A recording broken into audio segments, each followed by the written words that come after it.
السلام علیکم۔ منظور نظر بجیا باسی پارٹ 5۔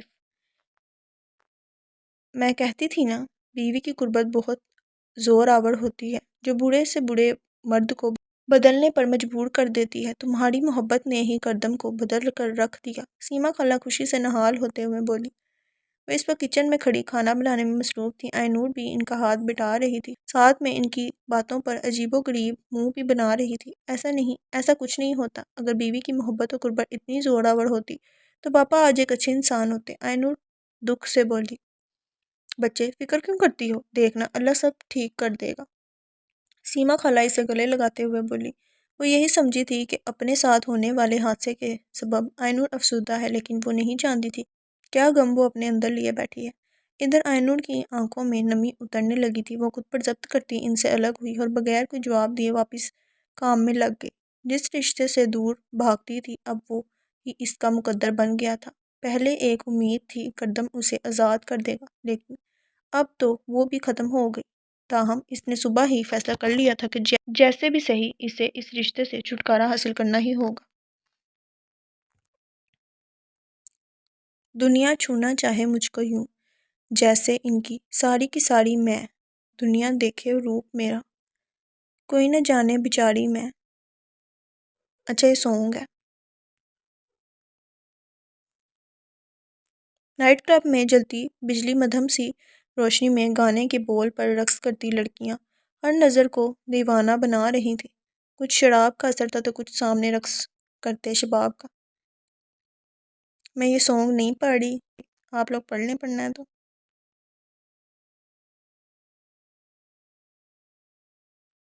ان میں سے ایک لڑکی رقص کرتی صوفے پر بیٹھے کردم کے پیچھے آ گئی، باہیں پیچھے سے گردن میں ڈال کر چہرہ کردم کے کندھے پر رکھ دیا۔ ان سب سے بے نیاز کردم وائن پیتا سامنے کھڑے ویٹر پر نظریں جمائے بیٹھا تھا۔ بغل میں بیٹھا آغا حسن مسکرا کر انہیں دیکھ رہا تھا۔ وہ لڑکی کردم کو چھوڑ کر اب آغا حسن کی گود میں آ بیٹھی تھی، چہرے پر ہاتھ پھیرتی واپس اٹھ کر اپنے ساتھیوں کے ساتھ رقص کرنے میں مشغول ہوگی۔ تم کیا سوچ رہے ہو؟ اب تو تمہیں خوش ہونا چاہیے، پاشا نے تم سے معافی مانگ لی۔ آغا حسن اب اس کی جانب دیکھتا گویا ہوا، میں خوش ہوں، آخر اسے معافی مانگنی پڑی۔ اسے لگا تھا تم سب سے معافی مانگ کر وہ اپنی اور میری لڑائی کو دبا جائے گا، تو وہ شاید بھول گیا جہاں اس کی سوچ ختم ہوتی ہے وہیں سے میری شروع ہوتی ہے۔ کسے کہاں لا کر مارنا ہے میں اچھے سے جانتا ہوں۔ کردم نے کہہ کر گلاس ہونٹوں سے لگایا۔ اچھا اب تو اس نے معافی مانگ لی نا، اب چھوڑو اور آج رات کے اس جشن کا بھرپور انداز سے فائدہ اٹھاؤ۔ آغا حسن نے کہہ کر گلاس اس کے سامنے کیا۔ کردم نے اپنا گلاس اس کے گلاس سے ٹکرا کر واپس ہونٹوں سے لگا لیا۔ نظریں ابھی بھی سامنے کھڑے ویٹر پر جمی تھیں۔ ہوٹل کے روم میں موجود وہ جہازی سائز بیڈ پر مسلسل چھت کو گھور رہا تھا جب دروازہ کھلنے کی آواز اس کی سماعتوں سے ٹکرائی۔ اسی طرح لیٹے آنکھیں گھما کر دروازے کی سمت دیکھا جہاں جمشید کھڑا تھا۔ اسے دیکھتے ہی پاشا کے چہرے پر ناگواری اتر آئی۔ اور کیسا لگا تمہیں کردم سے معافی مانگ کر؟ جمشید جلانے والی مسکراہٹ لیے اس کے پاس آ کر بیٹھ گیا۔ تم میرا دماغ کھانے کیوں چلے آتے ہو؟ بیزاری سے کہتے وہ اٹھ بیٹھا۔ ہاں اب تو تمہیں میری موجودگی سے بیزاری ہی محسوس ہوگی، آخر منہ کی جو کھا کر آئے ہو۔ مجھے اس بارے میں بات نہیں کرنی، پاشا سخت لہجے میں بولا۔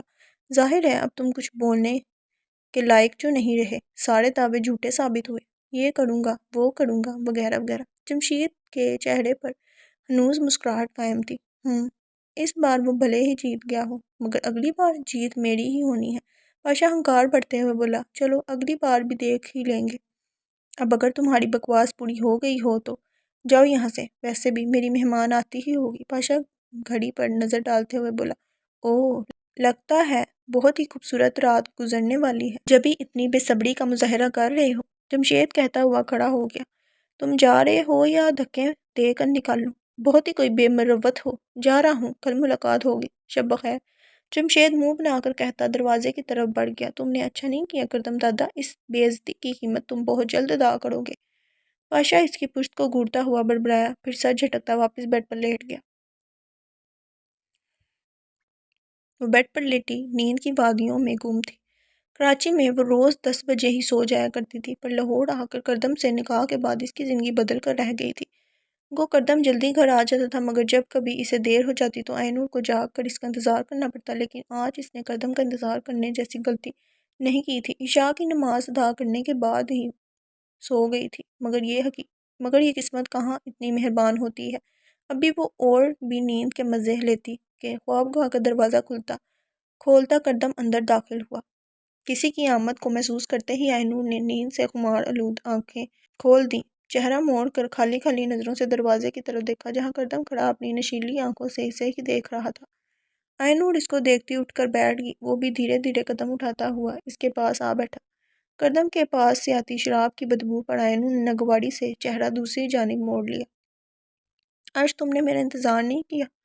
قدم دو انگلیوں سے اس کا چہرہ اپنی جانب کرتا نشیلی آواز میں بولا۔ کیوں؟ تم کوئی پبلک ٹرانسپورٹ ہو جو تمہارا انتظار کرتی؟ آئی نور نے اس کی طرف دیکھتے ہوئے جل کر کہا، جس پر قدم کا قہقہ ابل پڑا۔ مجھے اچھا لگتا ہے جب تم یوں میرا انتظار کرتی ہو، میرا خیال کرتی ہو، ماما بھی کرتی تھی لیکن وہ مجھے چھوڑ کر چلی گئی۔ قدم کہہ کر خاموش ہو گیا اور اپنا سر آئی نور کی گود میں رکھ کر لیٹ گیا۔ آئی نور نے اسے ہٹانا نہیں چاہا، وہ چہرے پر الجھن لیے اس کی باتوں پر غور کر رہی تھی جب ایک بار پھر قدم گویا ہوا۔ نور، تم مجھے چھوڑ کر مت جانا۔ قدم نے کہہ کر اس کا بایاں ہاتھ تھاما اور اپنے سینے پر رکھ کر آنکھیں بند کر لی۔ آئی نور خاموشی سے اس کے چہرے پر نظریں جمائے بیٹھی تھی۔ کہاں گئی اس کی ماما؟ خود کلامی کرتے اس نے نظر اٹھا کر گھڑی کی جانب دیکھا، 2 بجنے میں 15 منٹ باقی تھے۔ پھر قدم کی طرف دیکھا جو نشے کے باعث جلد ہی سو گیا تھا۔ دھیرے سے اس کی گرفت سے اپنا ہاتھ آزاد کروا کر آرام سے سر کے نیچے تکیہ رکھتی اٹھ کر باتھ روم میں چلی گئی۔ وضو کر کے واپس آئی، ایک نظر قدم پر ڈالی جو سوتے ہوئے بھی کہیں سے معصوم نہیں لگ رہا تھا۔ وہ اس وقت بھی ایک مغرور دیوتا ہی ثابت ہو رہا تھا۔ نظریں اس پر سے ہٹاتی وہ لائٹ بند کر کے خوابگاہ سے باہر نکل گئی۔ ابھی اس کو گئے تھوڑی دیر ہی گزری تھی جب سائڈ ٹیبل پر پڑا آئی نور کا موبائل بجنے لگا۔ قدم جو نیند کی آغوش میں تھا موبائل پر آتی کال کے باعث آنکھیں کھولنے پر مجبور ہو گیا۔ نور، فون اٹھاؤ۔ مسلسل بجتی بیل پر قدم جھنجھلا کر بولا۔ اندھیرے کے باعث کچھ نظر نہیں آ رہا تھا، بس موبائل کی روشنی تھی جو خوابگاہ میں اجالا کرنے میں ناکام ثابت ہو رہی تھی۔ جب کافی دیر آئی نور کا کوئی جواب نہ ملا تو قدم نے ہاتھ بڑھا کر سائڈ ٹیبل پر پڑا فون اٹھایا۔ نیند سے بوجھل ہوتی آنکھوں سے موبائل کی اسکرین پر جگمگاتا نام دیکھا تو ساری نیند بھگ سے اڑ گئی۔ اس نے فون کان سے لگا کر مقابل کی آواز سننی چاہی۔ ہیلو؟ دوسری طرف سے آتی مردانہ آواز نے قدم کا دماغ ہی گھما دیا۔ کون؟ قدم غصہ ضبط کرتا اپنی بھاری آواز میں پوچھنے لگا، لیکن مقابل نے ہمیں جواب دینے کے بجائے کال ہی کاٹ دی۔ قدم نے اب کی بار خود اس نمبر پر کال کی بل جا رہی تھی مگر مقابل نے فون اٹھانا ضروری نہیں سمجھا۔ اس کا سارا نشہ ہوا ہو گیا تھا۔ وہ غصے سے موبائل کو گھور رہا تھا کہ اسی وقت خوابگاہ کا دروازہ کھلا۔ موبائل کی مدھم روشنی میں قدم کو جاگتا دیکھ آئی نور نے آگے بڑھ کر کمرے کی لائٹ جلا دی۔ مڑ کر قدم کی طرف دیکھا جو لال انگارہ ہوتی آنکھوں سے اسی کی طرف دیکھ رہا تھا۔ کہاں تھی تم؟ قدم نے سخت لہجے میں پوچھا۔ وہ میں تہجد پر۔ آئی نور کی بات پوری کرنے سے پہلے ہی وہ اس کی بات کاٹ گیا۔ یہ عادی کون ہے؟ وہ جو حیران ہوتی اسے دیکھ رہی تھی۔ اس کے سوال پر یکدم ہی چہرے کے تاثر بدل گئے۔ اس کو خاموش کھڑا دیکھ قدم اٹھ کر اس کے مقابل آ کر کھڑا ہو گیا۔ کچھ پوچھا ہے میں نے؟ قدم نے دانت پیستے ہوئے کہا۔ میں آپ کو بتانا ضروری نہیں سمجھتی، آئی نور بے تاثر چہرے سے کہتی سائڈ سے نکلنے لگی کہ قدم نے بازو سے دبوچ کر اپنے سامنے کیا۔ جو پوچھا ہے بس اس کا جواب دو۔ میری ذات کا معاملہ میرے اور میرے اللہ کے درمیان ہے، آپ کون ہوتے ہیں یہ پوچھنے والے؟ وہ اس کی آنکھوں میں آنکھیں ڈال کر بولی، میں کون؟ ابھی بتاتا ہوں۔ قدم اس کا بازو تھامتے خوابگاہ سے باہر لے آیا اور گھسیٹنے کے ساتھ انداز میں اسے لیے تیزی سے سیڑھیاں اترنے لگا۔ تو چھوڑو مجھے۔ آئی نور خود کو چھڑوانے کی کوشش کرتی ساتھ میں چلا بھی رہی تھی۔ قدم اس کی چیخو پکار کا اثر لیے بنا آگے بڑھتا رہا۔ سیما خالہ جو اپنے کمرے میں آرام کر رہی تھی شور کی آواز سنتے ہی کمرے سے باہر نکل آئی۔ سامنے دیکھا تو قدم آئی نور کو کھینچتا ہوا اسٹور روم کی طرف لے جا رہا تھا۔ بیٹا چھوڑ دو اسے، کیا کر رہے ہو؟ اگر کوئی غلطی ہوئی ہے تو میں سمجھا دوں گی، بچی ہے، کر دی ہوگی کوئی نادانی۔ سیما خالہ ان کے پیچھے چلتی بے بسی سے بولی۔ آئی نور بھی خود کو چھڑوانے کی بھرپور کوشش کر رہی تھی مگر قدم کسی کی بھی سنے بغیر اسٹور روم کے سامنے جا کھڑا ہوا۔ ایک ہاتھ سے کنڈی کھول کر دروازے کو دھکیلتا تو وہ کھلتا چلا گیا۔ اندر گپ اندھیرے کا راج تھا۔ قدم نے مڑ کر آئی نور کو دیکھا جو خود کو چھڑوانے کی ناکام کوشش میں آدھی ہو گئی تھی۔ بازو سے اسے کھینچ کر اسٹور کے اندر دھکیل دیا۔ وہ خود کو سنبھالنے کی کوشش کرتی سیدھا فرش پر جا گری تھی۔ اب تمہیں معلوم ہوگا کہ کون ہوں میں؟ قدم نے شعلہ بار آنکھوں سے اسے دیکھتے ہوئے دروازہ بند کر دیا۔ باہر سے کنڈی لگا کر وہ سیما خالہ کی طرف مڑا۔ اب یہ صبح سے پہلے یہاں سے باہر نہ نکلے، اتنا کہہ واپس اپنے کمرے کی جانب چلا گیا۔ سیما خالہ بے بسی سے بند دروازے کو دیکھ رہی تھی جہاں وہ دروازہ پیٹنے میں لگی تھی۔ سیما خالہ آنکھوں میں آئی نمی کو صاف کرتی وہاں سے چلی گئی۔ وہ چاہ کر بھی اس کی مدد نہیں کر سکتی تھی۔ ادھر آئینور جب دروازہ پیٹتے پیٹتے تھک گئی تو وہیں دیوار سے لگ کر بے آواز آنسو بہانے لگی۔ اسے اندھیرے سے نہیں اپنی قسمت پر رونا آ رہا تھا۔ اس ٹور کی طرح وہ اپنی زندگی میں بھی تنہا رہ گئی تھی۔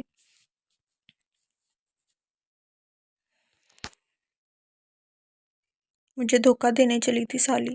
کمرے میں آتے ہی کردم نے غصے سے ٹیبل کو ٹھوکر ماری۔ غصے کے مارے اس کا برا حال ہو رہا تھا۔ شکل سے کتنی شریف لگتی ہے لیکن وہ بھی باقی عورتوں کی طرح ہی نکلی۔ اچھا ہوا وقت رہتے اس کا اصلی چہرہ میرے سامنے آ گیا۔ صوفے پر بیٹھ کر سگریٹ سلگائی۔ اندر کی بے چینی بڑھتی جا رہی تھی۔ مجھے دھوکہ دینا چلی تھی، مجھے کردم دادا کے نام سے ابھی پوری طرح آشنا نہیں ہوئی۔ مجھے دھوکہ دینے والے کا میں وہ حال کرتا ہوں کہ روح تک کانپ جاتی ہے۔ مجھ سے بے وفائی کی ایسی سزا دوں گا کہ ساری زندگی یاد رکھے گی۔ رقیب کا سوچتے ہی اس کی کنپٹی سلگنے لگی تھی۔ ابھی ابھی تو وہ محبت جیسے جذبے سے آشنا ہوا تھا کہ جا کے وہ بے وفائی۔ تم نے میرے ساتھ اچھا نہیں کیا نور، اس کی سزا تمہیں بھگتنی ہوگی۔ وہاں لے جا کر ماروں گا کہ ساری زندگی محبت کو، اپنوں کو ترسو گی۔ کردم سگریٹ کا دھواں اڑاتا تصورات میں آئینور سے مخاطب تھا۔ پوری رات اس کی اب یوں ہی گزر جانی تھی۔ کچھ ٹوٹا تھا اس کے اندر جس کی تکلیف محسوس کرتا وہ اندر ہی اندر سلگ رہا تھا۔ نہ صرف یہ بلکہ اس کی تپش سے آئینور کو بھی سلگا رہا تھا۔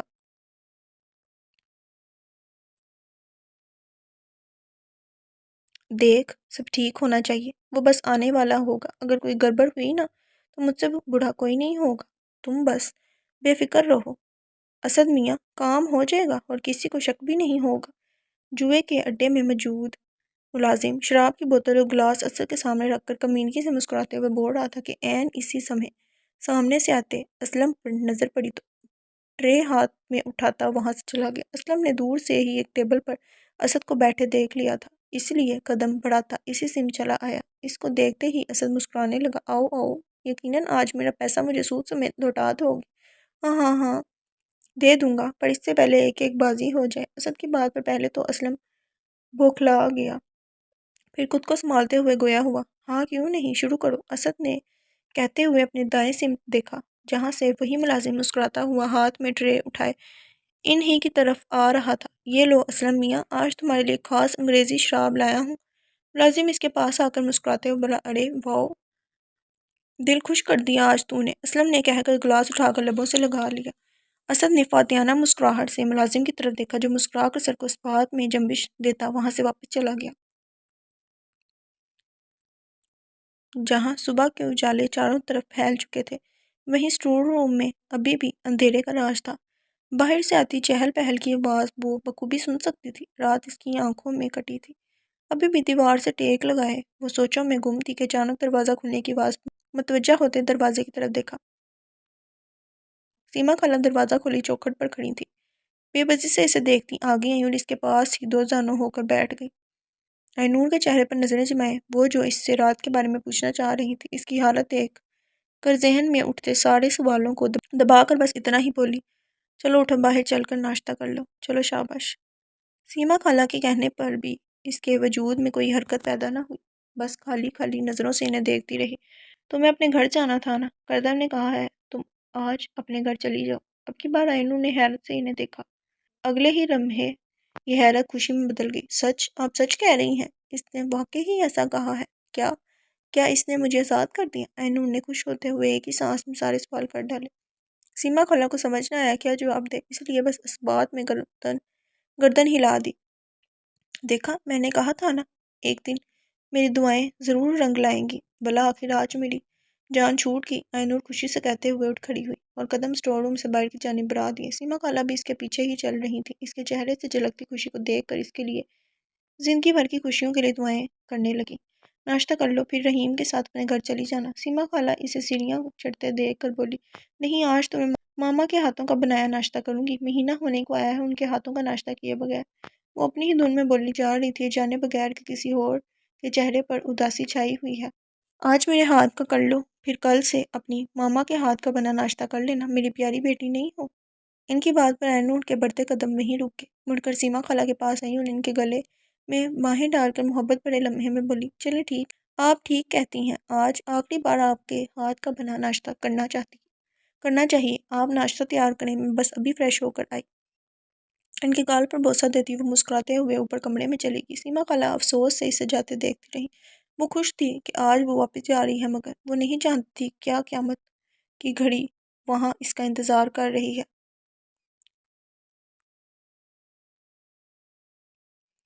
گاڑی تیزی سے اپنی منزل کی جانب بڑھ رہی تھی۔ وہ گاڑی کی پچھلی نشست پر بیٹھی دور سے ہی نقاب سے جھانکتی آنکھوں سے اس گھر کو دیکھ رہی تھی جس کے باہر لشکر جمع تھا۔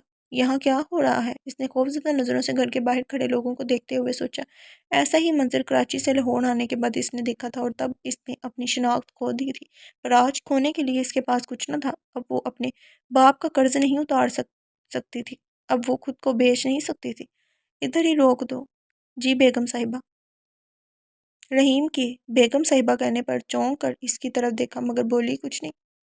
گھر سے کچھ قدم کے فاصلے پر گاڑی رکوا کر وہ باہر نکل آئی، ایک ایک قدم اٹھاتی جیسے جیسے آگے بڑھ رہی تھی لوگوں کی آوازیں بھی صاف اس کے کانوں میں پہنچ رہی تھی۔ لگتا ہے کسی نے دشمنی میں زہر دیا ہے۔ وہاں کھڑی ایک عورت کی آواز اس کے کانوں سے ٹکرائی، ارے بس بہن، ایسے لوگوں کا یہی انجام ہوتا ہے، کہتے ہیں نا اللہ کی لاٹھی بے آواز ہے۔ صحیح کہہ رہے ہیں بھائی آپ، گناہ گاروں کا انجام آخر کو یہی ہوتا ہے۔ آئینور کے لیے مزید سننا دشوار ہو گیا، اسے لوگوں سے خوف محسوس ہو رہا تھا، کسی انہونی کی گزر جانے کا خوف۔ وہ کانوں پر ہاتھ رکھتی لوگوں کی بھیڑ کو چیرتے ہوئے دروازے کی طرف بڑھ گئی۔ لوگوں کے آنے جانے کے باعث دروازہ کھلا ہوا تھا، اندر سے آتی رونے کی آواز سے یوں لگ رہا تھا کہ ابھی دل بند ہو جائے گا۔ جیسے ہی اس نے قدم بڑھا کر چوکھٹ کو پار کرنا چاہا، سامنے پڑی باپ کی لاش کو دیکھ کر وہیں ساکت رہ گئی۔ لاش کے برابر میں بیٹھی رخسار بیگم بین کرتی آنسو بہا رہی تھی۔ پاپا، وہ چیختے ہوئے اپنے باپ کے طرف بھاگی جو اب بے جان پڑا اپنی آخری آرام گاہ میں اترنے کو تھا۔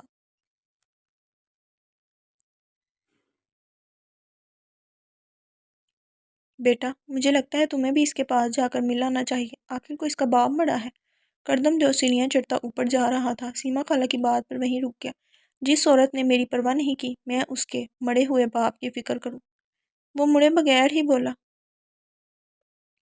دیکھو بیٹا، میں نہیں جانتی کہ بات کیا ہے، لیکن اتنا ضرور کہوں گی کہ تمہیں کوئی غلط فہمی ہوئی ہے۔ بچی غصے کی تیز ضرور ہے، بولتے ہوئے بھی یہ نہیں دیکھتی سامنے والے کے دل پر کیا گزر رہی ہے، مگر وہ دل کی بڑی نہیں ہے، اور جس طرح اس کے گھر والوں نے اس کی پرورش کی ہے، میں یقین سے کہہ سکتی ہوں وہ لڑکی کوئی غلط کام نہیں کر سکتی۔ سیما خالہ جھجکتے ہوئے بولی۔ ان کی بات پر آئینور کا سراپا اس کے سامنے لڑایا۔ ایک دم دل نے سیما خالہ کی بات پر اتفاق کیا تھا، مگر اگلے ہی لمحے وہ بنا کچھ کہے سر جھٹکتا اپنی خوابگاہ کی جانب بڑھ گیا۔ سیما خالہ بھی اس کو جاتے دیکھ واپس کچن میں چلی گئی۔ کیا واقعی کوئی غلط فہمی ہے؟ کیا ایسا نہیں جیسا نظر آ رہا ہے؟ پر اس نے بھی تو کوئی جواب نہیں دیا تھا میرے پوچھنے پر۔ وہ کھڑکی سے باہر جگمگاتی عمارتوں پر نظریں جمائے کھڑا آئینور کو سوچ رہا تھا۔ آج صبح ہی رخسار بیگم کی کال آئینور کے موبائل پر موصول ہوئی تھی۔ انہوں نے ہی کردم کو اسلم کی وفات سے آگاہ کیا تھا، مگر موت کی وجہ نہیں بتائی تھی۔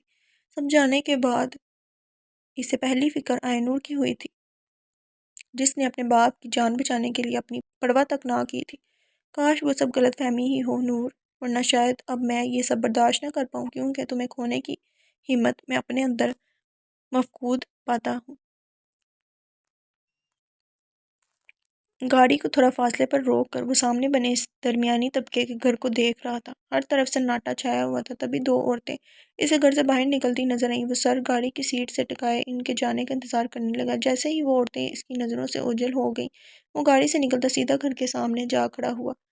دروازہ ہلکا سا کھلا تھا، وہ ہاتھ سے دروازے کو دھکیلتے ہوئے اندر داخل ہوا۔ گھر میں خاموشی کا راج تھا۔ آگے بڑھتا دائیں جانب بنے کمرے کے پاس سے گزر ہی رہا تھا کہ اسے سسکیوں کی آواز سنائی دی۔ بنا کسی آہٹ کے دروازہ کھول کر دیکھا تو آئینور گھٹنوں میں سر ٹکائے دبی دبی آواز میں رو رہی تھی۔ کسی کی موجودگی کو محسوس کر کے اس نے سر اٹھا کر دیکھا تو سامنے کردم تھا۔ آئینور کا آنسوں سے تر چہرہ دیکھتے ہی وہ جو بے اختیار ہو کر اس کی طرف قدم بڑھ رہا تھا، اس کے سرخ ہوتی آنکھوں کے تاثرات دیکھ کر قدم خود بخود وہیں رک گئے۔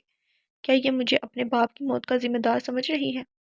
رحیم کے ذریعے اسے معلوم ہو گیا تھا اسلم کو کسی نے زہر دیا ہے، مگر اس کی موت کا ذمہ دار اسے ہی سمجھا جا سکتا ہے۔ یہ اس نے سوچا ہی نہیں تھا۔ نور میں ابھی وہ آگے بول ہی رہا تھا کہ عقب سے آتی آواز پر رک گیا۔ کوئی پیچھے کھڑا اس سے سوال کر رہا تھا، کون ہو اور یہاں کیا کر رہے ہو؟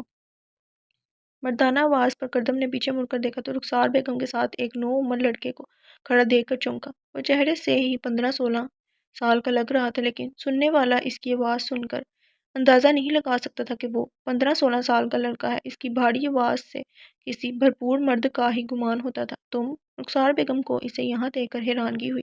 آپ اس آدمی کو جانتی ہیں؟ ہاں آدھی وہ۔ رخسار بیگم کو سمجھ نہ آیا اسے کیا جواب دے۔ ادھر کردم اس کے آدھی کہنے پر چونک اٹھا تھا۔ اس لڑکے کو غور سے دیکھتے ایک دم اسے پچھتاوے نے آن گھیرا تھا۔ آئینور کے ساتھ اپنا کل رات کا رویہ یاد کر کے اسے ندامت محسوس ہوئی۔ تو اس کا فون آ رہا تھا کل رات، لیکن یہ ہے کون؟ تم کون ہو؟ سوچنے کے ساتھ ہی کردم نے سوال داغا۔ یہ سوال میرا ہے، تم کون ہو؟ بیٹا یہ عدیل ہے، نور کا بھائی، اور آدھی یہ کردم میرا مطلب یہ کردم ہے، نور کا شوہر۔ بات بگڑتی دیکھ رخسار بیگم نے فوراً تعارف کروایا۔ کردم جہاں حیران سا اسے دیکھ رہا تھا، وہیں عدیل شوق سا کبھی اسے تو کبھی آئینور کو دیکھ رہا تھا۔ آپی، کیا یہ سچ ہے؟ اس نے آئینور کو مخاطب کیا جو ان سب سے بے نیاز بیٹھی آنسو بہا رہی تھی۔ بغیر کوئی جواب دیے اٹھ کر کمرے سے باہر نکل گئی۔ آپی، آپی، عدیل فوراً اس کے پیچھے لپکا۔ بیٹا تم کھڑے کیوں ہو؟ آؤ بیٹھو۔ ان دونوں کے جاتے ہی رخسار بیگم کردم سے مخاطب ہوئی۔ نہیں، میں بیٹھنے نہیں آیا، اسلم کی موت کا پتہ چلا سن کر افسوس ہوا۔ اس کی بات پر رخسار بیگم حیران ہوئی، اسے دیکھنے لگی جو پیسوں کی خاطر اس کی جان لینے جا رہا تھا، آج کھڑا اس کی موت پر اظہار افسوس کر رہا تھا۔ ان کے اس طرح دیکھنے پر کردم کو اپنا آپ اہم کانا لگا۔ بس بیٹا، جیسی اللہ کی مرضی۔ رخسار بیگم اپنی حیرت پر قابو پاتی فوراً بولی۔ کچھ معلوم ہوا آپ کو؟ کس نے زہر دیا؟ نہیں، اب اس سے فرق نہیں پڑتا، جانے والے کون سا واپس لوٹ آئیں گے۔ آپ چاہیں تو میں معلوم کروا سکتا ہوں، پھر آپ جو چاہیں اسلم کے قاتلوں کو سزا دیں۔ کردم کی بات پر رخسار بیگم مسکرا دی۔ نہیں بیٹا، ہم انسان کون ہوتے ہیں کسی کو سزا دینے والے؟ یہ اختیار تو صرف اللہ کے ہاتھ میں ہے، وہ بہتر سزا تجویز کرے گا اسلم کے قاتلوں کی۔ رخسار بیگم کی بات پر وہ خاموش ہو گیا۔ تم نور کو لینے آئے ہو؟ اس کو خاموش کھڑا دیکھ رخسار بیگم نے پوچھا۔ وہ میں کمرے سے آتی چیخوں کی آواز پر کردم یکدم بولتے بولتے رکا۔ آواز آئینور کی تھی۔ نکلو، اکیلا چھوڑ دو مجھے۔ اس کی چیخوں پکار سن کر دونوں جلدی سے دوسرے کمرے کی طرف بڑھے۔ نور، کیا کر رہی ہو؟ سنبھالو خود کو۔ اندر آتے ہی رخسار بیگم نے آئینور کو پکڑا جو عدیل کو دھکے دیتے ہوئے کمرے سے نکال رہی تھی۔ آپ یہ کیا کر رہی ہیں؟ میں بھائی ہوں آپ کا۔ عدیل بے بسی سے بولا۔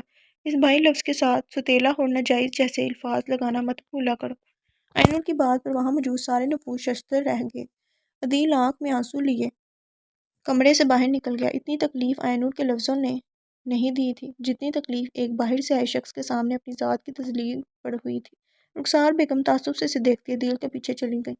کردم ساکت کھڑا اسے دیکھ رہا تھا۔ اسے سمجھ نہیں آ رہا تھا آیا کہ وہ واپس چلے جائے یا یہاں رک کر آئینور کو چپ کڑا ہے جو اب زمین پر بیٹھی آنسو بہا رہی تھی۔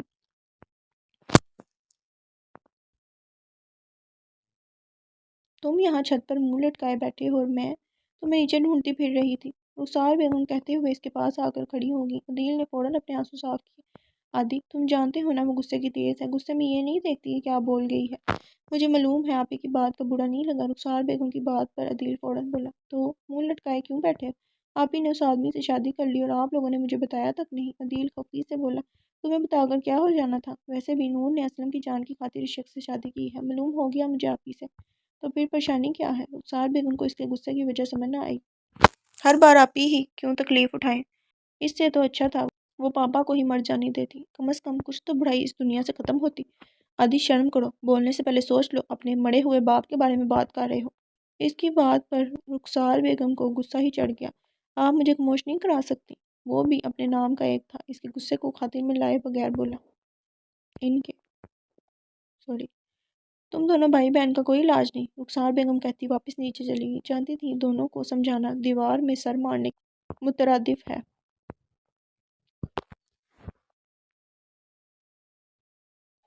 وہ صوفے پر بیٹھا دھیرے دھیرے شراب کے گھونٹ بھر رہا تھا۔ اسلم کے گھر سے وہ کچھ ہی دیر پہلے واپس آیا تھا۔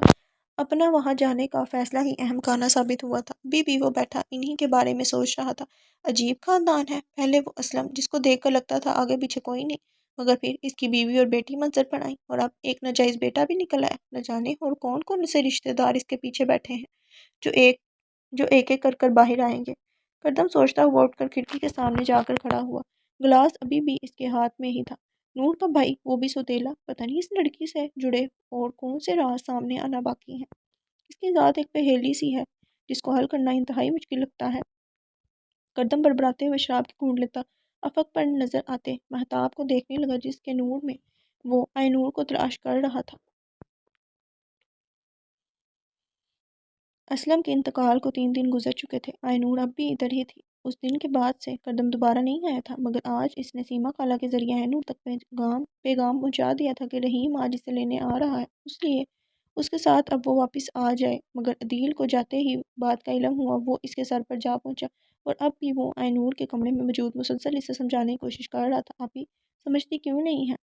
اب آپ اس شخص کے پاس واپس نہیں جائیں گی؟ میں نے تم سے تب بھی کہا تھا عادی، اب بھی کہہ رہی ہوں، میرے معاملے میں دخل اندازی مت کرو، مجھے اتنا غصہ نہ دلاؤ کہ آپ پھر سے مجھے ناجائز اور ستیلا بھائی بول دیں۔ یہی کہنا چاہتی ہیں نا آپ؟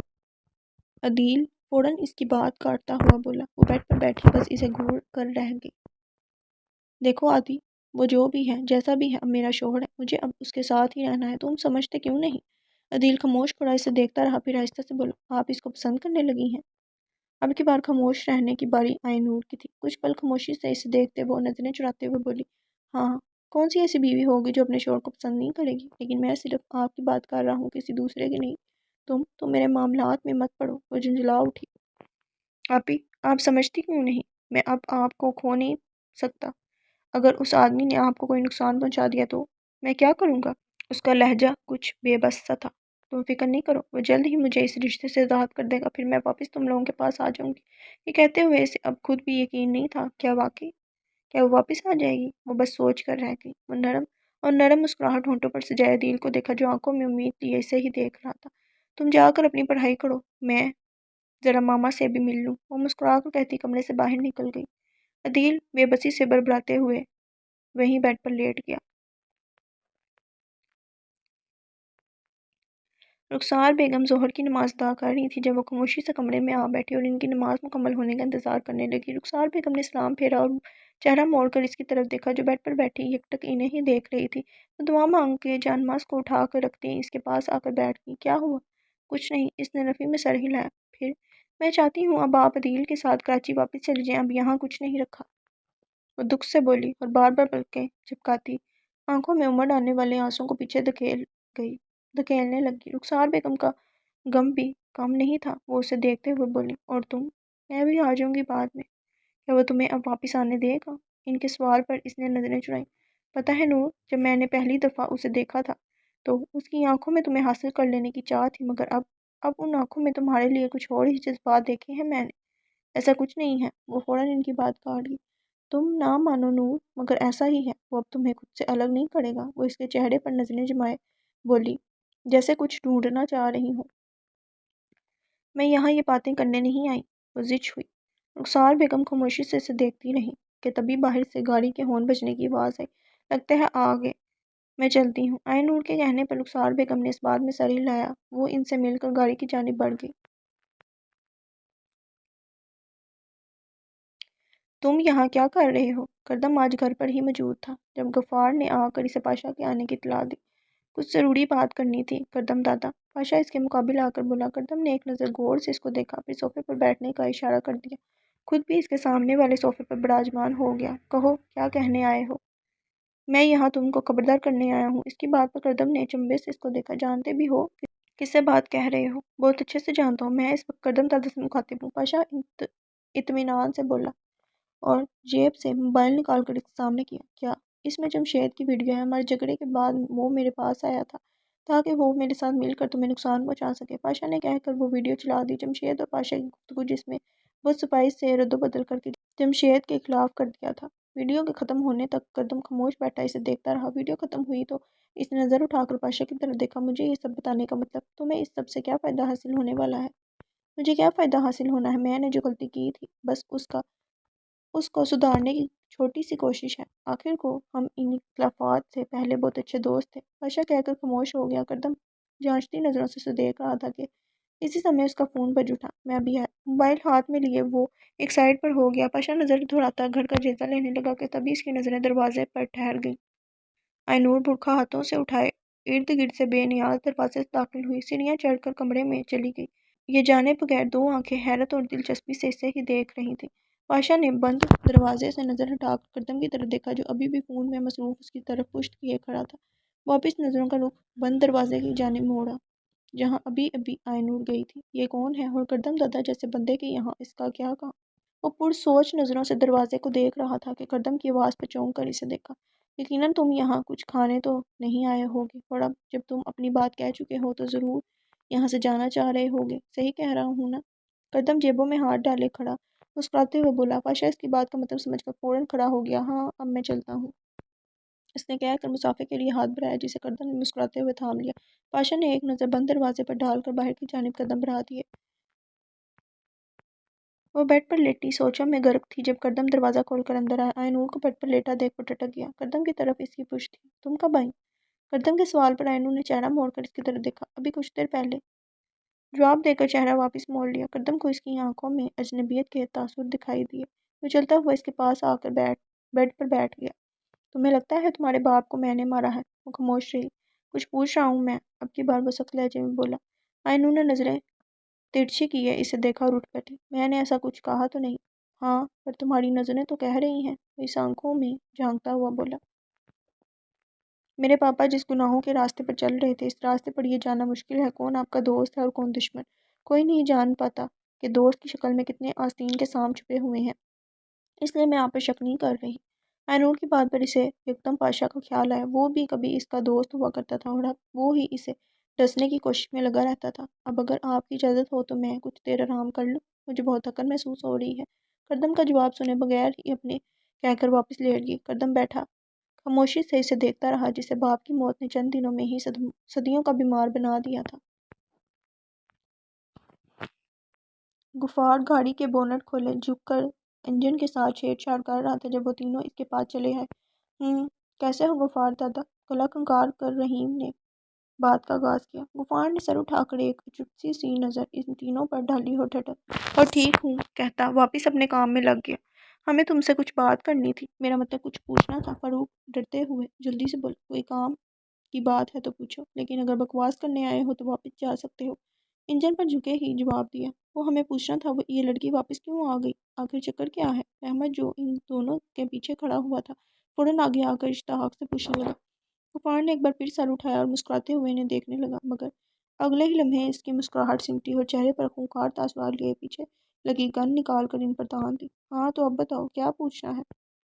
اس کے ہاتھوں میں گن دیکھ کر تینوں گھبرا گئے۔ رحمت واپس ان دونوں کے پیچھے چھپ گیا۔ دیکھو تمہیں لگتا ہے کہ یہ گن دکھا کر تم ہمیں ڈرا سکتے ہو تو تمہیں بالکل ٹھیک لگتا ہے۔ ہم واقعی ڈر گئے، بس اب اسے نیچے کر لو۔ رحیم گن کی طرف انگلی سے اشارہ کرتے ہوئے بولا۔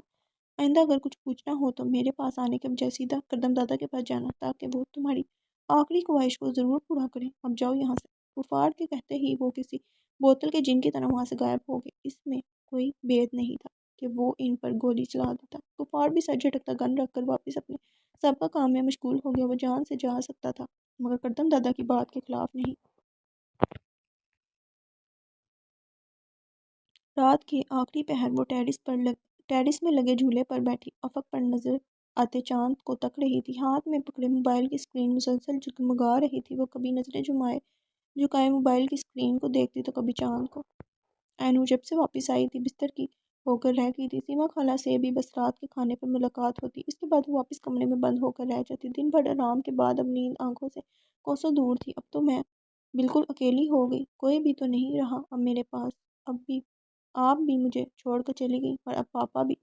گو کہ ان کا ساتھ تو نہ ہونے کے برابر تھا، مگر تھا تو، لیکن اب کوئی نہیں۔ نظریں چاند پر جمائے وہ خود سے بڑبڑا رہی تھی جب کردم اس کے برابر آ کر بیٹھا۔ آئینور کے چہرے پر نظریں جمائے وہ بغور اسے دیکھنے لگا جو اس کی آمد سے یکسر انجان تھی۔ چاند کا نور اور جلتی اسکرین کی روشنی سیدھا آئینور کے چہرے پر پڑ کر اسے روشن کر رہی تھی۔ کردم نے نظریں جھکا کر اس کے ہاتھ میں موجود موبائل کو دیکھا جس کی اسکرین پر ایک مسکراتی ہوئی ایک لڑکی کی تصویر نظر آ رہی تھی جسے کسی البم کی تصویر میں سے اتارا گیا تھا۔ یہ کون ہے؟ قدم کی آواز پر اینو نے چونک کر اسے دیکھا، پھر ہاتھ میں موجود موبائل کو۔ آپ کب آئے؟ کافی دیر پہلے، کردم نے جھوٹ بولا۔ اچھا، اینو نے کہہ کر چہرہ واپس سامنے کر لیا۔ کردم غور سے اس کو دیکھ رہا تھا جو اتنی بے نیاز بیٹھی تھی کہ اس کی آمد کی خبر تک اسے نہ ہوئی۔ کردم نے پھر سر جھکا کر تصویر پر نظریں جمائیں۔ تم نے بتایا نہیں، کون ہے یہ؟ میری ماں۔ اینو کے جواب پر کردم نے جھٹکے سے سر اٹھا کر اسے دیکھا، مگر وہ اسے نہیں دیکھ رہی تھی۔ نظریں سامنے جمی تھی۔ لیکن تمہاری ماں تو… وہ میری پھپھو ہیں۔ کردم حیران ہوتا، کبھی موبائل کو دیکھتا تو کبھی اس کو۔ اینو اور اس تصویر میں نظر آتی لڑکی کافی مشابہت رکھتی تھی۔ نام کیا تھا ان کا؟ ماہنور۔ صرف شکلیں نہیں، نام بھی ملتے ہیں۔ کردم بڑبڑایا اور گہرا سانس لیتے خود بھی سامنے دیکھنے لگا۔ افق پر نظر آتا چاند پوری آب و تاب سے چمک رہا تھا۔ اب کہاں ہے یہ؟ کیا اسلم کو چھوڑ کر چلی گئی تھی؟ صرف پاپا کو نہیں، ہم سب کو چھوڑ کر چلی گئی، وہاں جہاں سے کسی کی واپسی ممکن نہیں۔ اینور کے اندر چھپا دکھ لہجے سے صاف ظاہر ہو رہا تھا۔ بیمار تھی؟ نہیں، خودکشی کی تھی۔ کردم نے چہرہ موڑ کر اسے دیکھا جو کسی ٹرانس کی ایسی کیفیت میں اس کے سوالوں کے جواب دے رہی تھی۔ کیوں؟ کردم کے سوال پر اس نے گہرا سانس لے کر خود کو پرسکون کرنا چاہا، پھر آہستہ سے بتانا شروع کیا۔ وہ تلخ بھاپ جس نے اس کی ہستی ہلا کر رکھ دی تھی۔ ماما نانا نانی کی ایک لوتی اولاد تھی، بلکہ نانا جان کی تو جان بستی تھی ان میں۔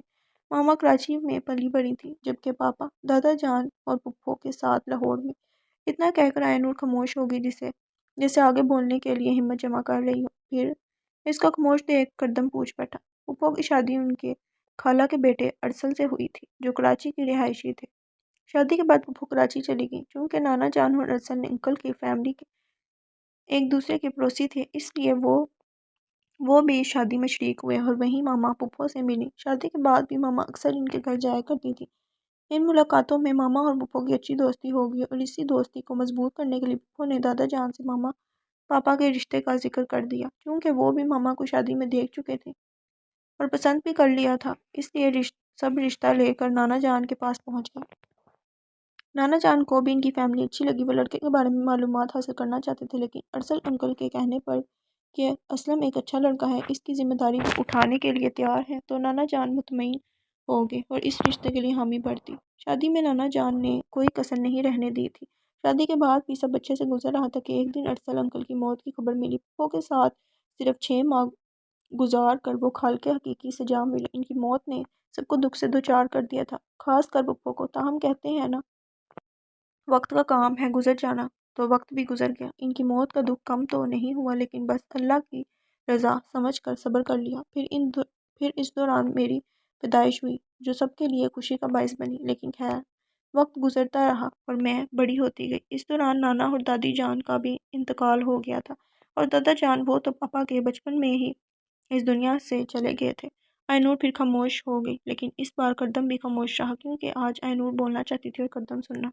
ہماری زندگی میں سب ٹھیک چل رہا تھا، یا شاید مجھے لگ رہا تھا۔ بچی تھی نا، اس لیے زندگی کی تلخ حقیقتوں اور انسانی رویوں سے ٹھیک طرح واقف نہیں تھی، مگر وہ رات مجھے 12 سال کی عمر میں اس دنیا سے واقف کرا گئی۔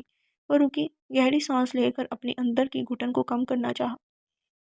ماما اور پاپا کی اکثر لڑائی ہوتی رہتی، یا یوں کہنا ٹھیک ہوگا کہ اکثر پاپا ماما کو اپنی مردانگی کا ثبوت دکھاتے رہتے، انہیں مار کر۔ وہ میرے سامنے ایسا نہیں کرتے تھے، لیکن ماں کے چہرے پر موجود نشان مجھے ان پر بیتی اذیت کا بتا جاتے، مگر پھر وہی بات، میں چھوٹی تھی اس لیے ماما کے جھوٹے بہانوں کو سچ مان جاتی تھی۔ تاہم ایک دن ہم نانی جان کے یہاں گئے۔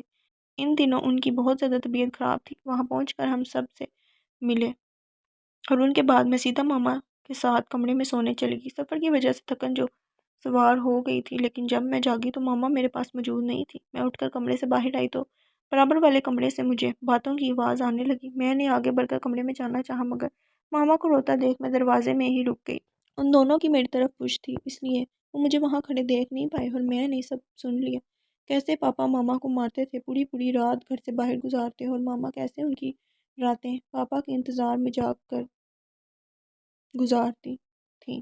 خیر، یہ سب تو معمولی سی باتیں تھیں ماما کے نزدیک، کیونکہ وہ سب برداشت کر سکتی تھی سوائے بے وفائی کے۔ اینور خاموش ہو گئی، ضبط کے مارے چہرہ سرخ ہو رہا تھا۔ لاہور کی یکبستہ ٹھنڈی ہواؤں میں بھی اس کے چہرے پر پسینہ نمایاں نظر آ رہا تھا۔ اس کی حالت دیکھ کر کردم اسے روکنا چاہتا تھا، مگر آج وہ نہ بولتی تو اس کے اندر کا غبار کبھی باہر نہیں نکلتا، وہ یوں ہی گھٹ گھٹ کر مر جاتی۔ اس ہی لیے کردم نے اسے بولنے دیا، اور ایک بار پھر آئینور نے خاموشی کو توڑا۔ نانی جان کے یہاں کچھ دن گزار کر ہم لوگ واپس لاہور واپس آ گئے۔ پھپھو نے ماما سے وعدہ کیا تھا کہ وہ وقت نکال کر پاپا سے بات کریں گی، لیکن نہ وہ وقت آنا تھا اور نہ آیا۔ کراچی سے واپسی پر ہمیں رات ہو گئی تھی، گو کہ پاپا رات میں گھر نہیں ہوتے تھے، اس لیے ہماری واپسی کی خبر ماما نے پاپا کو نہیں دی تھی۔ وہ رات بہت اندھیرے میں ڈوبی تھی، نہ جانے رات کا اندھیرا تھا یا گناہوں کا۔ ہم رات کے تقریباً 2 بجے گھر واپس لوٹے تھے۔ ماما کے پاس ہمیشہ گھر کے تالے کی دوسری چابی ہوتی تھی، اس لیے تالا کھول کر ہم گھر میں داخل ہو گئے۔ گھر اندھیرے میں ڈوبا ہوا تھا، سفر کی تھکن نے برا حال کر دیا تھا۔ میں باہر ہی رکھے صوفے پر لیٹ گئی۔ ماما سارے گھر کی لائٹس جلاتی سامان رکھنے اپنے کمرے کی جانب بڑھ گئی، لیکن اگلے ہی لمحے ان کی چیخو پکار کر کے در و دیوار نے سنی تھی۔ ماما کی آواز سن کر میں کمرے میں گئی، مگر ایک موتی ٹوٹ کر آئینور کی آنکھ سے بہہ گیا۔ خود پر کیا ضبط جواب دے گیا۔ کردم افسوس سے اسے دیکھتا رہا۔ پاپا وہاں اکیلے نہیں تھے، ایک عورت بھی ان کے ساتھ تھی۔ یہ دیکھتے ہی ماما وہاں سے چلی گئی اور خود کو کمرے میں بند کر لیا۔ مجھے اس عورت پر بہت غصہ آ رہا تھا جس کی وجہ سے ماما رو رہی تھی، اور خود کو کمرے میں بند کر لیا تھا۔ ماما کے جاتے ہی وہ عورت بھی فوراً گھر سے چلی گئی۔ پاپا اور میں کافی دیر تک کمرے کا دروازہ پٹکتے رہے پر ماما نے نہیں کھولا۔ تب پاپا نے دروازے کو دھکے مار کر دروازے کو لوک توڑا۔ دروازہ کھولتے ہی میں فوراً اندر بھاگی تو ماما کو فرش پر پڑا پایا۔ ارد گرد خون پھیلا ہوا تھا، انہوں نے اپنے ہاتھ کی نس کاٹ کر اپنی جان دے دی تھی، آئینور کہتے ہوئے اپنی ہتھیلیوں کو دیکھنے لگی، یوں جیسے ان پر ماہنور کا خون لگا ہو۔ کردم اس کے چہرے پر رقم اذیت کو پڑھ رہا تھا۔ اسے یاد آیا کیسے وہ اس کے ہاتھ پر جمے خون کو دیکھ کر خوفزدہ ہو گئی تھی، اور جب کردم نے اس آدمی کو گولی ماری تھی وہ ڈر کر بستر میں چھپ گئی تھی۔ ماما کی خودکشی کی خبر نانی جان برداشت نہیں کر سکی اور وہ بھی دل کا دورہ پڑنے سے مر گئی۔ پل بھر میں مجھے لگا سب ختم ہو گیا۔ ماما کے جانے کے بعد میں بہت اداس رہنے لگی تھی، کسی چیز میں دل نہیں لگتا تھا۔ ماما کی موت نے مجھے بری طرح سے بدل کر رکھ دیا تھا۔ میری حالت کی وجہ سے وہ ہمارے ساتھ ہی رہتی تھی۔ میں اسکول میں بھی سب سے الگ اور خاموش رہنے لگی تھی، اور رہنا چاہتی بھی تھی، مگر الینا نے میری اس کوشش کو ناکام بنا دیا۔ وہ زبردستی میرے پاس آ کر بیٹھ جاتی، مجھ سے باتیں کرتی۔ کچھ ہی عرصے میں وہ میری بہت اچھی دوست بن گئی تھی، اور اتفاق سے وہ رہتی بھی ہمارے گھر کے پاس ہی تھی۔ اب تو اکثر اس کا آنا جانا لگا رہتا تھا۔ میں مما کی موت سے باہر تو نہیں نکلی تھی، مگر اس کی صحبت میں اپنا غم ضرور بھول جاتی تھی۔ ایک دن وہ اسکول کے کام کے لیے میرے پاس آئی تھی، کام پوچھ کر واپس چلی گئی، مگر اپنی کتاب گھر پر ہی بھول گئی۔ شام کے وقت میں وہی واپس دینے پھپھو کے ساتھ اس کے گھر گئی تو آئینور نے اپنے لبوں کو آپس میں پیوست کر لیا کہ مزید آگے کچھ نہیں کہنا چاہتی ہو۔ آنکھوں سے آنسو مسلسل بہہ رہے تھے۔ اس کو خاموش دیکھ کر کردم سے رہا نہ گیا تو پوچھ بیٹھا، تو میں کبھی اپنی زندگی میں ایک باپ کی ایسی شکل نہیں دیکھنا چاہتی تھی جو شراب کے نشے میں یہ تک بھول گیا سامنے کھڑی لڑکی اس کی اپنی بیٹی ہے۔ اس کے پاپا بھی میرے پاپا کی طرح شرابی جواری زانی تھے۔ اس دن میں نے اپنی سب سے پیاری دوست کو بھی کھو دیا۔ یہ سب دیکھنے کے بعد وہ مجھے اپنے ساتھ کراچی لے گئی تاکہ میں اس ماحول سے باہر نکل سکوں۔ آئینور نے اپنے آنسو صاف کیے اور کردم کی طرف دیکھا جو اسے ہی دیکھ رہا تھا۔ تب سے تم ان کے ساتھ رہتی ہو؟ ہاں، پاپا کی وجہ سے سب رشتہ داروں نے تعلق توڑ لیا تھا، بس ایک پھپھو تھیں جنہوں نے مجھے سنبھالا۔ ان کی اپنی کوئی اولاد جو نہیں تھی۔ انہوں نے شادی کیوں نہیں کی دوبارہ؟ کردم کی بات پر آئینور تلخی سے مسکرا دی۔ وہ انکل سے بہت محبت کرتی ہیں، عورت ہی ہوتی ہے جو شوہر کی وفات کو برسوں گزر جانے کے بعد بھی تاعمر بیوہ کی چادر اوڑھے رکھتی ہے، اس کی جگہ کسی اور کو نہیں دیتی۔ یہ مرد ہی ہوتا ہے جو محروم بیوی کا کفن بھی میلا نہیں ہونے دیتا اور شادی کر لیتا ہے۔ اور عادی کیسے؟ مطلب کردم نے بات بدلنی چاہی مگر صحیح الفاظ نہ ملے۔ کراچی آنے کے بعد پہلی دفعہ پاپا سے ملنے لاہور واپس گئے تھے تو ایک عورت گھر آئی تھی جو عادی کو پاپا کا بیٹا بتا رہی تھی۔ کہہ رہی تھی وہ تھک گئی ہے ان کے بیٹے کا بوجھ اٹھاتے اٹھاتے، اب وہ اپنا بھی بوجھ نہیں اٹھا سکتی، وہ بیمار ہے اس لیے اب وہ اپنے بچے کو سنبھال لے، مگر پاپا کو پرواہ ہی کس کی تھی، اس لیے پھپھو نے اسے بھی اپنی گوشت میں لے لیا۔ آئینور خاموش ہو گئی، کافی پل یوں ہی خاموشی کے نظر ہو گئے۔ آئینور چاند کو دیکھ رہی تھی اور کردم سر جھکائے موبائل میں نظر آتی تصویر کو۔ اس کی نظر تصویر میں ماہنور کی ناک میں چمکتی لونگ پر تھی۔ کردم نے سر اٹھا کر اسے دیکھا، اب وہ لونگ اب آئینور کی ناک میں پوری آب و تاب سے چمک رہی تھی۔ تو یہ لونگ تمہاری ماں کی ہے؟ ہاں، ایک یہ ہی ان کی آخری نشانی میرے پاس ہے، اس لیے پہن لی، ورنہ مجھے ان سب چیزوں کا شوق نہیں۔ کیوں؟ لڑکیوں کو تو بہت شوق ہوتا ہوگا پر مجھے نہیں ہے۔ کبھی ہوا بھی تو میں نے انہیں دبا دیا تھا۔ میری ساری خواہشات میری ماں کے ساتھ دم توڑ گئی۔ جب بھی میں کسی کو سج سنور کر تیار ہوتا دیکھتی ہوں، مجھے اس عورت کا چہرہ یاد آ جاتا ہے جس کی وجہ سے میری ماں نے خودکشی کر لی۔ زہر لگتی ہیں ایسی عورتیں جو سج سنور کر نامحرم مردوں کو پھنسا کر دوسری عورتوں کی زندگی خراب کر دیتی ہیں۔ آئی نور کی آنکھیں پھر اپنی ماں کے ذکر پر برسنا شروع ہو گئیں۔ گردم کے پاس الفاظ نہیں تھے کہ وہ اسے چپ کرواتا۔ اس نے آئی نور کے شانے پر ہاتھ رکھ کر خود سے لگا لیا۔ آئی نور بھی اس کے کندھے پر سر رکھتی مزید آنسو بہانے لگی۔ میں ماما کو کبھی بھلا نہیں سکی۔ میں نے کبھی کسی سے ان باتوں کا ذکر نہیں کیا، پھپھو سے بھی نہیں۔ پھپھو نے مجھے بہت محبت دی، لیکن یہ بات میرے دل سے نہیں نکلتی کہ ماما کی حالت کے ذمہ دار وہ بھی کہیں نہ کہیں تھی۔ وہ پاپا کے بارے میں سب جانتی تھی، پھر بھی انہوں نے ماما کی شادی پاپا سے کرا دی۔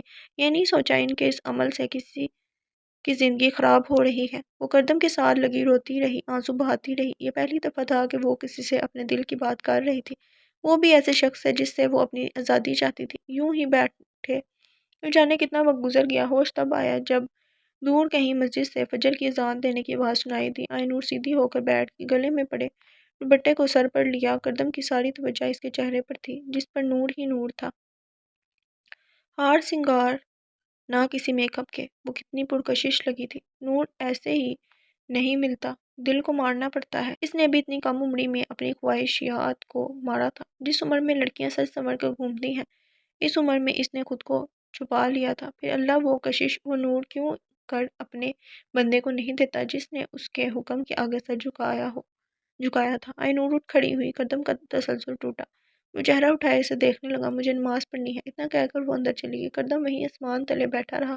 یہ پہلی دفعہ تھا کہ بنا لڑے ان کے درمیان اتنی لمبی گفتگو ہوئی تھی، ورنہ ہر گفتگو کا انجام جھگڑا ہی نکلتا تھا۔ کون کہتا ہے کہ وقت کے ساتھ انسان سب بھول جاتا ہے؟ محبت سچی ہو تو یادیں سمندر کی لہروں جیسی ہو جاتی ہیں، کبھی آہستہ مانو ہے ہی نہیں، تو کبھی اتنی زور آور جیسے سب بہا لے جائیں گی۔ ہاں، اتنا ضرور ہوتا ہے، انسان وقت کے ساتھ ان لہروں کا سامنا کرنے کے قابل ضرور ہو جاتا ہے، اور جو بھول جائے تو سمجھ لے کبھی محبت تھی ہی نہیں۔ آئی نور کی محبت بھی اپنی ماں کے لیے ایسی ہی تھی۔ کچے ذہن پر لگی ضربیں اپنا بہت گہرا اثر چھوڑ گئی تھیں۔ کمرے میں داخل ہوتے ہی اس کی نظر سیدھا گھڑی پر پڑی جو 10 بجا رہی تھی۔ وہ کتنی دفعہ گردم کو اٹھانے کے لیے آ چکی تھی، مگر وہ اٹھنے کا نام ہی نہیں لے رہا تھا۔ فجر تک جاگنے کے بعد اب وہ گدھے گھوڑے بیچ کر سو رہا تھا۔ وہ اس کو دیکھتی آگے بڑھی اور سائڈ ٹیبل پر پڑا موبائل اٹھا لیا۔ الارم سیٹ کر کے اس نے گردم کے کان کے پاس رکھ دیا۔ کان کے پردے پھاڑ دینے والی آواز کانوں میں پڑتے ہی وہ اچھل کر اٹھ بیٹھا۔ دماغ سن ہو گیا۔ وہ خالی نظروں سے سامنے کھڑی آئی نور کو دیکھنے لگا، مگر جیسے ہی دماغ کچھ سمجھنے کے قابل ہوا، وہ تیوری چڑھائے کمبل کو ایک طرف پھینکتا کھڑا ہو گیا۔ تم سدھرو گی نہیں؟ میں بگڑی ہی نہیں؟ اس کے غصے کا اثر لیے بنا بولی۔ دل ہلکا ہوا تو وہ اپنی ٹون میں واپس لوٹ آئی۔ گردم غصے سے اسے گھورتا باتھ روم میں گھس گیا۔ جانتا تھا بولنا بیکار ہے، سزا ملنے چوٹ لگنے کے بعد بھی اس پر اثر نہ ہوا تو گھورنے سے کیا ہونا تھا۔ نہا کر باہر نکلا تو آئی نور بیڈ کی چادر ٹھیک کرنے میں لگی تھی۔ وہ جا کر ڈریسنگ ٹیبل کے سامنے کھڑا ہو گیا، آئینے میں سے اس کو اپنی نظروں کے اثار میں لیے گویا ہوا، اسلم کو مجھے اب پاپا کے بارے میں کوئی بات نہیں کرنی۔ اب ان کی کتاب بند ہو چکی ہے، اس لیے جب ہم کسی کو اچھے لفظوں میں یاد نہیں کر سکتے تو برے لفظوں میں بھی یاد نہ کریں۔ آئی نور اس کی بات کاٹتے ہوئے بولی، اگر تم اپنی بات کاٹنے والی عادت چھوڑ دو تو جان جاؤ گی سامنے والا برائی کر رہا ہے یا کام کی بات۔ اچھا بولیں، کیا ہے وہ کام کی بات؟ اس کے لہجے سے جھلکتا طنز صاف واضح تھا۔ وہ نظر انداز کرتا ہوا بولا، اگر تم چاہو تو اسلم کے قاتلوں کا پتہ لگوا سکتا ہوں۔ ضرورت نہیں۔ کیوں؟ کیونکہ یہ ایسا دلدل ہے جس سے باہر کا راستہ صرف موت ہے، لیکن میں آپ کے لیے ناشتہ لاتی ہوں۔ ایک بار پھر اس کی بات کاٹتی وہ کمرے سے باہر نکل گئی۔ گردم تعصب سے نفی میں سر ہلانے لگا۔